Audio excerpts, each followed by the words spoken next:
estou lendo, né, estou estudando muita parte de consciência.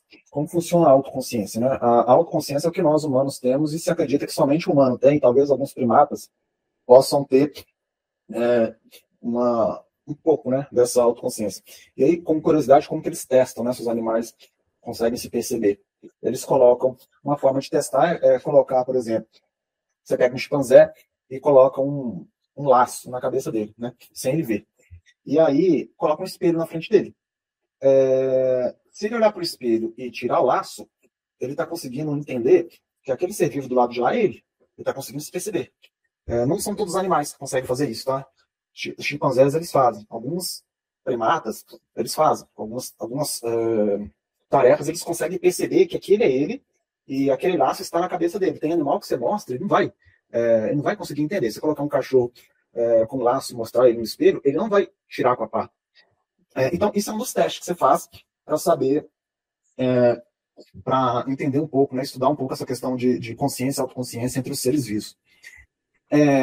A parte de consciência, existe muita pesquisa na área e ainda não está muito consolidado, né, o que se pode ser. Existem algumas tentativas de explicação e muitas dessas tentativas, a própria definição, o próprio método, ele já prejudica o processo de pesquisa. Então, deixa eu dar um exemplo no caso uma área, né, que o livro que eu estou lendo aqui do Penrose. O Penrose é um físico matemático que ele estudou muito também, além de estudar os buracos negros e algumas outras coisas de astrofísica, ele estudou muito a parte de consciência. E ele está com 90 e poucos anos hoje, temos 92 anos hoje, e ele fala, nas hipóteses dele, ele acredita que a consciência é algo não computável. O que significa isso? Se a gente quiser, se for possível, se a gente quiser construir uma máquina que seja consciente, a gente não vai conseguir construir a partir de computadores tradicionais. Tá? A gente não vai conseguir construir a partir de computadores tradicionais porque os computadores tradicionais, eles são computáveis. O que significa isso, né? Eles são capazes de executar algoritmos que são abordagens finitas e para resolver problemas a partir de cálculos. Então, isso seria um computador tradicional. Ele fala que o cálculo não é suficiente. E aí, esse livro aqui, ele é até legal para quem quiser, né? Sombras da Mente. Ele tem duas partes. Tem uma parte aqui que ele tem mais de 100 páginas, mais de 200 páginas, só ele explicando por que não é computável. E eu não estou falando que ele está certo, né? Na verdade, não tem ninguém certo nessa. São várias visões sobre a consciência. Aí a gente vai chegar na AGI a partir disso. Aí depois, na parte 2, ele mostra qual que é o caminho. Então, ele entrega as duas coisas. Ele entrega o porquê que a autoconsciência ela não é computável e por que não adianta você ficar a eternidade inteira tentando fazer com que os computadores fiquem conscientes, que jamais ficarão, porque na visão dele não é computável, mas, ao mesmo tempo, ele acredita que é possível construir. Porém, na visão dele, para construir, precisa ser criada uma nova ciência.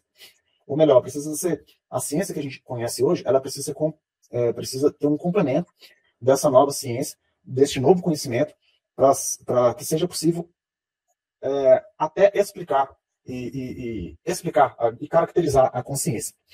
Aí, nos estudos dele, ele nem sabia que tinha isso, ele acabou sabendo depois com outro pesquisador que ele conversou da área de biologia.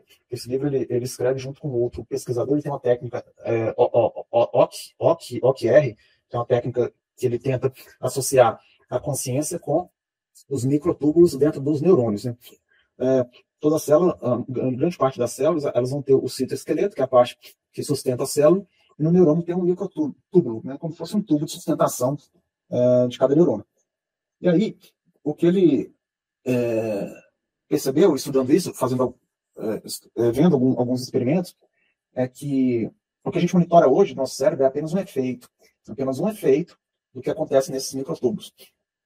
Ainda é passível ainda de validar isso, mas já se sabe, por exemplo, a anestesia, e se estuda muita consciência quando a anestesia, o que a anestesia afeta, né? Porque a anestesia ela faz com que você perca consciência ali de forma momentânea, ou seja, o que ela afetar é um fator de estudo, né? O que afetar no cérebro é um fator de estudo ali para ver se a consciência está relacionada com aquele local. Então, tem alguns estudos que algumas anestesias, elas afetam os microtúbulos. Eles tornam, você muda alguns comportamentos ali nos microtúbulos, que são esses esqueletos, essa parte de estrutura dos neurônios. E outra área também que se estuda muito a questão da consciência é a parte de esquizofrenia, né? Pessoas escutando vozes. Então, como que surgem essas vozes? Será que a pessoa teria dois eus conversando com si mesmo? Então, eles buscam a entender muita coisa na neurociência a partir de doenças, né? Aí, para ir na computação, o Penrose, como ele é físico, ele associou os microtúbulos na parte de mecânica quântica.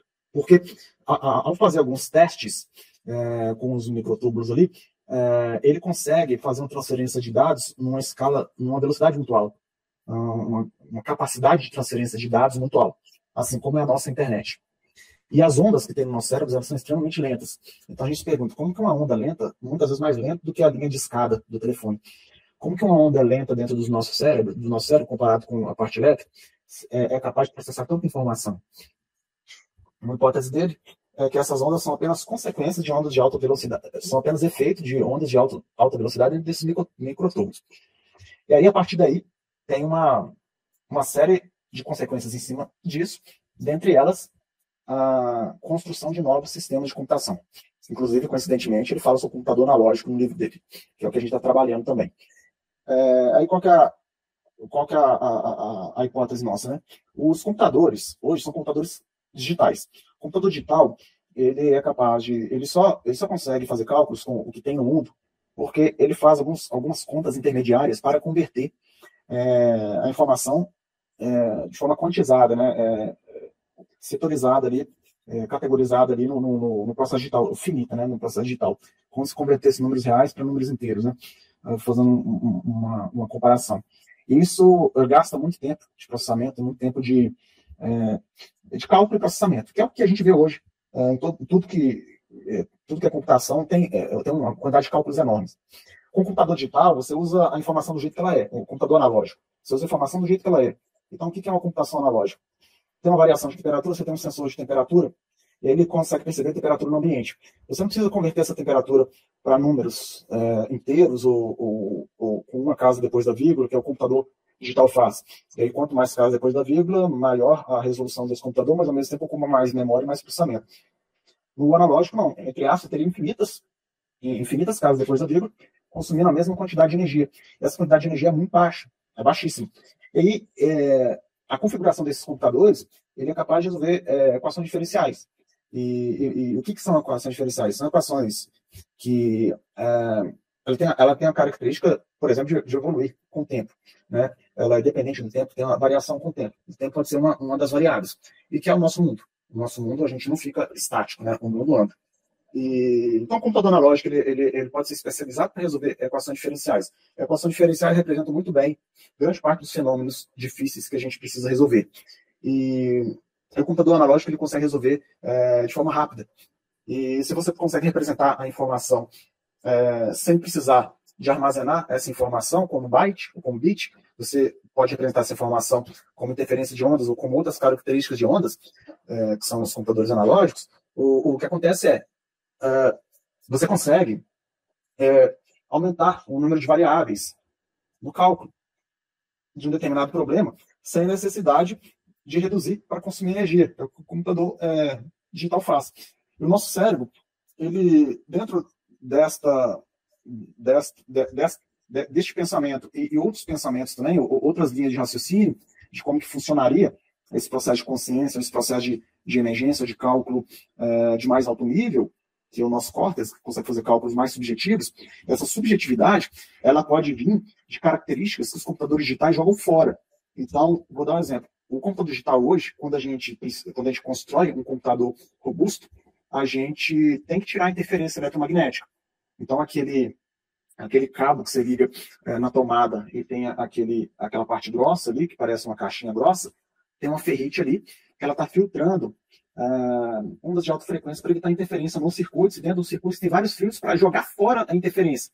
Só que o computador analógico usa exatamente essa interferência para fazer cálculo. E o nosso cérebro, dentro de algumas abordagens, ele usa exatamente essas interferências para fazer esses cálculos, e no computador digital a gente está jogando fora. É como antigamente jogava o soro do leite fora e hoje se utiliza o soro para fazer whey. Então é como se a gente pegasse, entendesse que o computador digital estivesse jogando fora a proteína, na whey, só que para você construir computadores inteligentes, né, nesse nível, você precisaria de dar essa proteína, ele precisa dessa proteína, e você não consegue isso com essa computação clássica, você consegue com outros tipos de computação, seja analógico, quântico ou outras, tem computação termodinâmica também. E aí, o que a gente está fazendo é isso, a gente está pegando, a princípio a gente está pegando essa filosofia de funcionamento do computador analógico, construindo pequenos modelos desses computadores analógicos em máquinas virtuais para simular ele no digital. Dá para fazer algumas simulações no digital, e depois que a gente validar alguns conceitos, a gente consegue construir alguns computadores analógicos para que a gente possa validar algumas coisas. Né? Então, e aí o que está acontecendo no mundo? Só vocês estão fazendo isso? Não. Existem algumas empresas no mundo que estão partindo para isso. A própria NVIDIA e algumas outras empresas estão partindo para o computador analógico moderno, que é o computador neuromórfico, computação neuromórfica. A computação analógica moderna, ela usa umas outras técnicas ali que facilita o processo de construção e programação desse computador. Porque existe uma dificuldade muito grande de programar um computador analógico. E a computação neuromórfica, ela possibilita você programar o computador. Só que aí vem outros desafios. Hoje não se tem consolidado como você programa um computador analógico, como você programa um computador quântico, ou como você programa outro tipo de computação. Todas essas programações que são mostradas hoje são programações para rodar em sistemas simulados. Então, são programações criadas por determinadas empresas.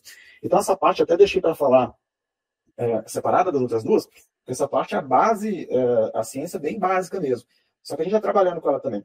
Porque tem muita coisa ali, o próprio conceito da compressão de dados, ela surgiu nesse processo de emulação desse computador analógico, surgiu esse conceito da necessidade de comprimir dados. A gente viu que esse é um problema importante, e aí surgiu uma abordagem da pesquisa que é mais simples aprender a comprimir um dado do que construir um computador analógico, mas a necessidade de comprimir um dado surgiu desse processo de experimentação que a gente está fazendo, né? Então é isso, né? Então, essa é a visão, né, geral que a gente está trabalhando. Aí só, eu já passei em várias empresas, né? Conheço várias empresas no Brasil, trabalho com inteligência artificial, mas ou as empresas elas estão focadas muito em resolver ou aplicar métodos ou técnicas já existentes, ou algumas estão próximas à universidade, ou até tem algumas que o departamento de pesquisa fica dentro da universidade. Né? A Tecno não.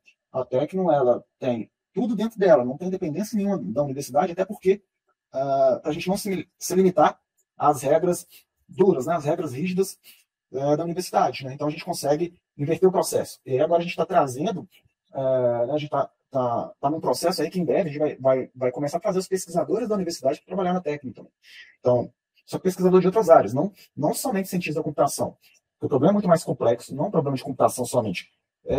Físico, matemático, neurocientista, psicólogo, e outras áreas que tudo isso que a gente falou exige o conhecimento e a contribuição desses profissionais. Né? Senão a gente não sai do... Ficou muito bem de forma bem geral para todo mundo. Eu acho que ficou claro quais são as técnicas, o que a gente está buscando, os caminhos, né? E fique claro, né? Esses pequenos ganhos que vão ter também ao longo do processo. E enfatizar essa última questão que o Gibran trouxe, que é a metodologia de aplicação que a gente está buscando nesses projetos trazer velocidade de mercado, né, que a Tec já tem aí o know-how dela nos projetos que ela executa, com conhecimento científico também, que é know-how nosso para fazer execução. Então, a grande vantagem é unir os dois mundos, né, o mundo científico e o mundo de entregas de forma mais rápida também. O grande ponto é esse de destaque, esse do Gibran, porque a gente não consegue fazer um projeto dessa natureza se não for multidisciplinar, né? Se não for agregar conhecimentos das mais diversas áreas. Tem muito do que o Gibran falou, quase tudo bioinspirado, tudo de analogias, né, e questões de conhecimento de neurociências, biologia até básica, que estão sendo transportados para aqui, né? A engenharia elétrica, a eletrônica, a computação, enfim. Tudo isso unido, de certa forma, em busca da AGI nesses projetos. É isso que a gente acredita e é isso que a gente está buscando aplicar. É da nossa metodologia, o jeito de enxergar a um problema que é um problema do mundo real hoje, né? É o que é a segunda, vamos dizer assim, é a nova corrida do ouro aí, agora é a corrida pela GI, né? E só para finalizar esse ponto, que é o seguinte, a gente falou de corrida na Lua, na época, tanto os russos quanto os americanos, né, estavam naquela briga. Só que os russos usavam as técnicas próprias, né, tanto que os russos evoluíram muito na parte de matemática, de cálculo, eles faziam as contas na mão. E os americanos, tinha engenheiros russos numa mesa, e ficava todo mundo lá fazendo conta. E só que os americanos, não, eles, não sei se foram mais espertos, mas eles criaram um método para resolver aquelas contas de forma computacional, e surgiram os computadores digitais. Mas o que isso tem a ver com o que a gente está falando, né? Eu dei exemplo de dois métodos, o método russo e dos americanos. No caso da inteligência artificial geral, tem muitos outros métodos, tem os computadores biológicos também. Então, recentemente, aí, criaram vírus artificiais, né? Depois, em outra oportunidade, a gente vai falar sobre isso. Mas esses vírus artificiais realmente são vírus biológicos criados artificialmente. Aí tem um processo construtivo lá que eles criaram, né? Sintetizaram o DNA e manipularam em laboratório, construíram o DNA no laboratório, mas toda a receita foi feita pela máquina. E isso é uma possibilidade, né, de construir um computador baseado numa coluna de bactérias, não sei se é coluna, né, mas grupo de vírus, e inclusive já tem pesquisas com colunas de bactérias fazendo cálculos. Então, são diversas áreas, diversas pesquisas, e as coisas estão sendo jogadas para cima, né, e aí alguns estão pegando e estão tentando unificar, como essas empresas, né, ou como eu falei, OpenAI, Mind e a própria Tech, né, dadas as proporções, né, porque essas empresas são gigantescas, né, são bilionárias, recebem bilhões para fazer isso. Então contrata gente de todo lugar, é um pouco diferente da gente, né? Mas pelo menos a gente está utilizando isso para um aprendizado e quem sabe também contribuir, né, com esse processo aí da inteligência artificial.